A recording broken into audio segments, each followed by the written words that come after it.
A gente está aqui com o Dr. Sérgio Paulo Rigonati, que é psiquiatra, e ele vai falar sobre desmistificando a eletroconvulsoterapia. Olá, doutor, tudo bem? Eu queria saber o que é a eletroconvulsoterapia.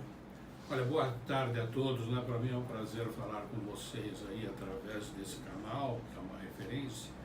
É o seguinte, a eletroconvulsoterapia é um tratamento que emana desde o início do século XX, através de várias potencializações da eletricidade, alguns sucedâneos, para que nós possamos melhorar pacientes extremamente resistentes às medicações usuais no mercado. Eles não melhoram com antipsicótico, não melhoram com antidepressivos, não melhoram com antiepiléticos, nada faz eles melhorarem. Então descobriu-se que a comoção cerebral poderia ajudar muito. A comoção cerebral no sentido de uma passagem de uma corrente elétrica muito tênue que fizesse com que, metaforicamente falando, os neurotransmissores borbulhassem e se encaixassem melhor. É assim que funciona. É um tratamento inócuo, né?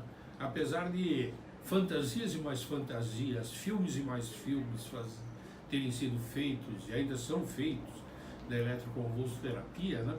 Porque o choque no cérebro é uma coisa que assusta qualquer cristão, na verdade, e não cristão.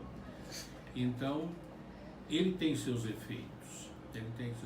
Mas esses são eletrodos na cabeça? Então. Tipo eletroencefalograma, assim? Não são tipo eletroencefalograma. É o seguinte, nós temos a passagem de uma corrente por dois eletrodos, que podem ocupar, eu vou sinalizar, aqui ó, no bitemporal, aqui no bifrontal e no unilateral, né? Cada um com a unilateral aqui, cada um com as suas indicações precisas. E passando essa leve corrente elétrica por segundos, né? fração de minuto, nós não sabemos ainda com que mecanismos atuam, mas os neurotransmissores se encaixam onde eles devem se encaixar.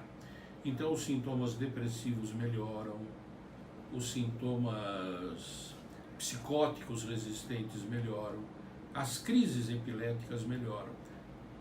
Por quê? Porque as crises epiléticas, aí nós temos uma explicação, elevam o potencial de resistência aos choques, não é? Então, se você produz uma crise artificial pela eletricidade, você protege o indivíduo. Isso é muito interessante. Mas são campos de pesquisa muito grandes que nós vamos agora começar a estudar. Ok, a gente deixou de falar alguma coisa importante? Uma coisa só que vale sublinhar, apenas 5% de todos os casos de psiquiatria acabam no ECT. É uma terapia de exceção. Mas é em casos de depressão, em que casos mais especificamente? Depressão, psicoses, esquizofrenias, epilepsias. E faz o quê? Uma vez por semana, por mês? Aí tá.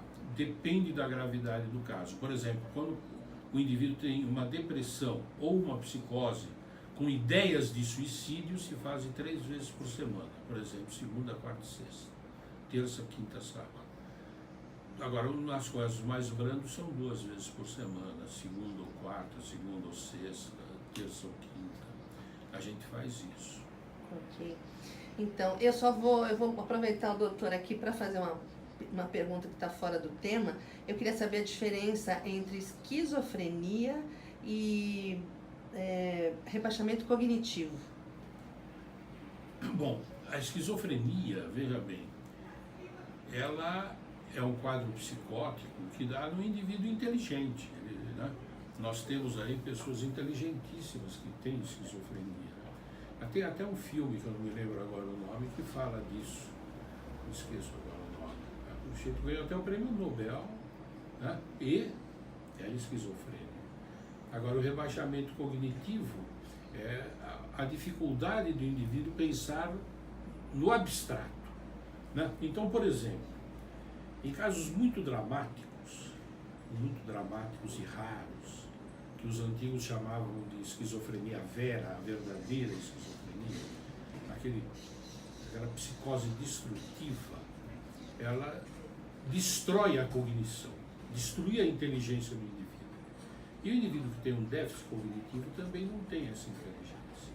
Mas qual é a diferença?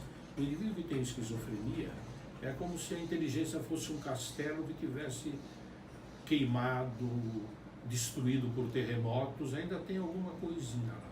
Agora, o indivíduo com rebaixamento cognitivo é quando ele não conseguiu construir no terreno cognitivo nem uma choupana. É mais grave. Todos têm a sua gravidade, têm o seu potencial de gravidade. Dizer que um é mais grave que o outro depende, né? Cada caso é um caso. Tá certo. Então, nossos agradecimentos.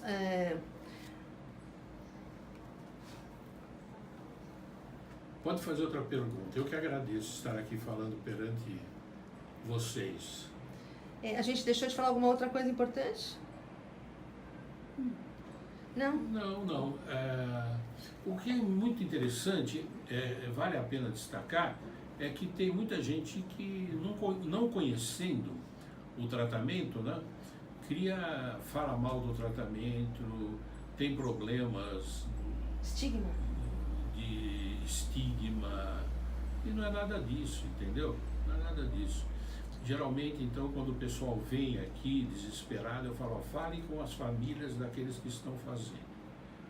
E as famílias que colocam os benefícios que eles têm vindo. Hoje mesmo, um pouco antes de você chegar, chegou uma pessoa aqui agradecendo que anos atrás o marido fez o tratamento e ele está muito bem até agora. Interessante isso. Ok, nossos agradecimentos ao Dr. Sérgio Paulo Rigonati, que é psiquiatra aqui da Universidade de São Paulo. Muito obrigada. Eu que agradeço. Um abraço. Obrigado.